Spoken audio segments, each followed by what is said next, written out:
word slips from your mouth before you can catch it.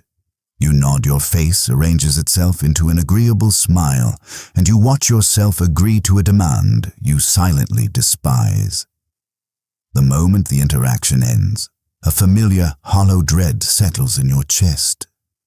The trap has sprung shut again, and you are the one who pulled the lever. You tell yourself you're just being kind. You convince yourself that you are the flexible one, the reliable one, the one who keeps the machinery of your relationships and your workplace running smoothly. You tell yourself that this is what a good person does. But underneath the performance, there is a quiet, rotting exhaustion. A bone-deep fatigue that no amount of sleep can cure. This exhaustion does not come from physical labor. It does not come from a lack of time. It comes from the relentless, invisible tax of self-betrayal. Every time you say yes, when every fiber of your being is screaming no, you declare a quiet war on your own mind. You are fragmenting yourself piece by piece to buy a fleeting moment of social harmony. We are told that to be a pillar of our community, we must be endlessly available. We are told that sacrifice is the ultimate virtue. But there is a profound difference between a willing sacrifice and a hostage situation. And when you cannot say no, you are not a benefactor. You are a captive. 2,000 years ago, the Stoic philosopher Epictetus asked a question that cut straight through the modern illusion of people-pleasing.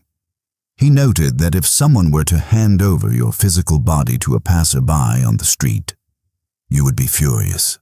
Yet you hand over your mind, your peace, and your time to anyone who asks, allowing them to disturb your inner sanctuary, and you do it with a smile. Why do we do this? It is not out of an overflow of love.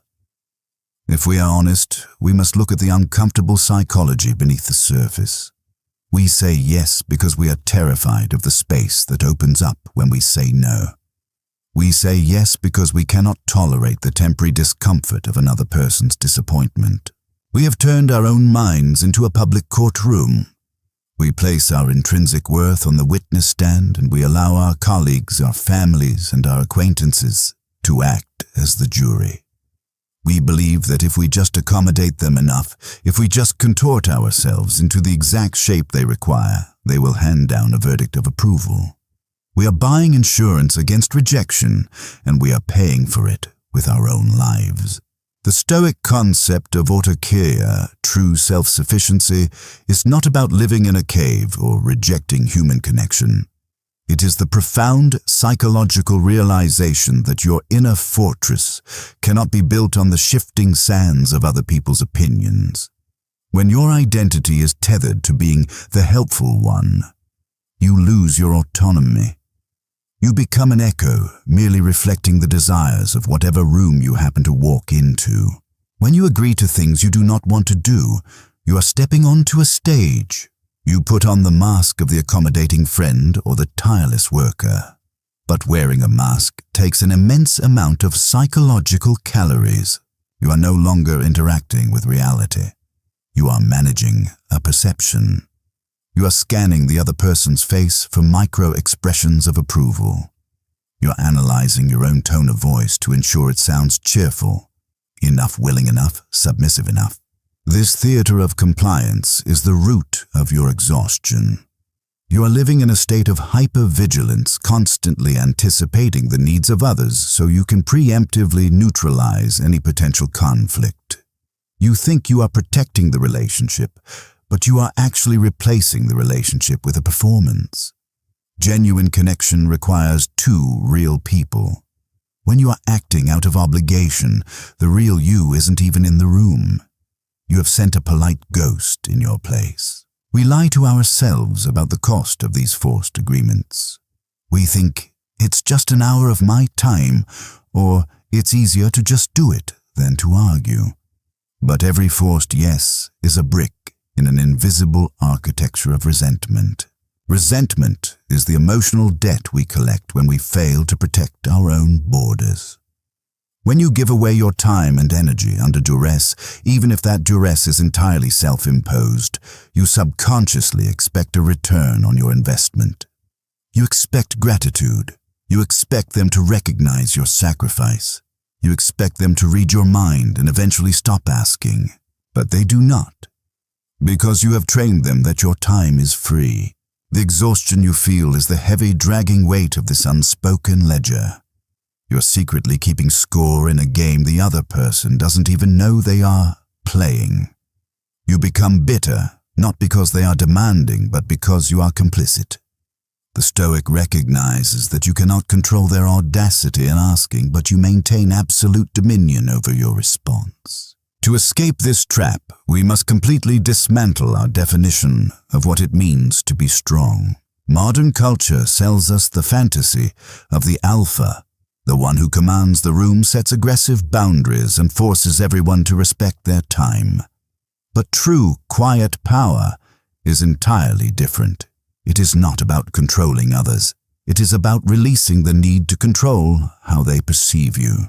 To reclaim your energy, you must cultivate the willingness to be the villain in someone else's temporary narrative.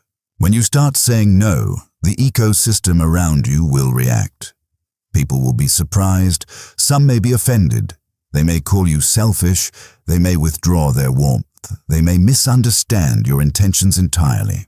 Here is the hard Stoic truth. You must let them. You must allow them to have their feelings about your boundaries. You must stand completely still in the face of their disappointment without rushing in to fix it, without over-explaining your reasons, without offering a litany of apologies to soften the blow. This is not an act of hostility. It is an act of profound neutrality. You are simply stepping out of the role of their emotional regulator. You are recognizing the dichotomy of control. Their reaction belongs entirely to them. Your integrity belongs entirely to you. There is no glorious reward at the end of this shift. Reclaiming your time does not automatically make you popular. Setting boundaries does not guarantee that people will suddenly admire your strength. In fact, some doors will close. Some connections built entirely on your willingness to be used will wither and fall away. That is the price of admission to your own life. Consider the silence that follows a quiet, firm no. It is an uncomfortable silence. It stretches out heavy with the weight of unmet expectations. But if you can sit in that silence without flinching, without reaching out to fill the void with compliance, you will notice something else. The frantic buzzing in your mind stops. The theater goes dark. The exhausting performance ends. You are left alone with yourself. And you must ask, are you brave enough to stop being what everyone else requires and endure the quiet friction of simply being who you are? The world will always ask for your time. Let it ask, but remember that the ledger is yours to balance. Every time you refuse to betray yourself, a quiet, unshakable power takes root in the dark. Let them be disappointed. Let the friction come. You have finally stopped negotiating your peace.